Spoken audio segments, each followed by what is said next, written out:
অনুষ্ঠান বাড়ির মতন ভেটকি পাতুরি বানাবে নাকি? তাহলে দেখতে হবে পুরো ভিডিওটা। অনুষ্ঠানের আগের দিনই আমি আর বর মিলে চলে গিয়েছিলাম বাজারে। নিজে হাতে ধরে মাছ না কিনলে ঠিক জমে না ব্যাপারটা, যেটা আমরা সব সময়ই করে থাকি।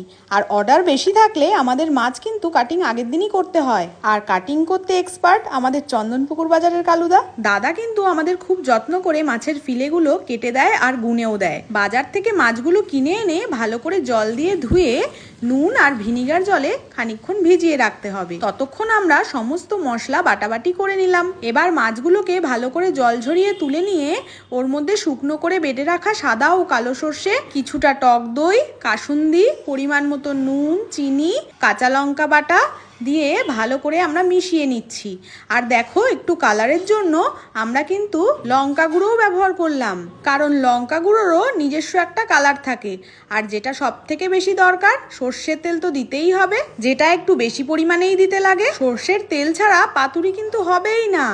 আর দিয়ে দেওয়া হচ্ছে অল্প একটু কাজু ও পোস্ত বাটা। সমস্ত মশলাপাতি ভালো করে মিশিয়ে নিয়ে ভালো করে মেখে ঢেকে রেখে দিতে হবে বেশ কিছুক্ষণ।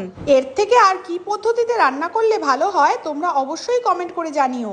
আর ওদিকে পাতুরির সাইজের কলা পাতা কেটে নিয়ে একটা গামলায় জল দিয়ে ভাপিয়ে নেওয়া হচ্ছে। এবার এক এক করে মাছের ফিলেগুলোকে সুন্দর করে কলা পাতার মধ্যে মুড়িয়ে নেওয়ার পালা। সঙ্গে একটা গোটা কাঁচা লঙ্কা দিলে মন্দ নয়, পরে কিন্তু ভাতের সাথে মাখিয়ে খেতেও ভালো লাগে। সমস্ত পাতুরি বেঁধে ফেলার পর এবার গরম জলে ভাপিয়ে নিলেই রেডি ভেটকি পাতুরি।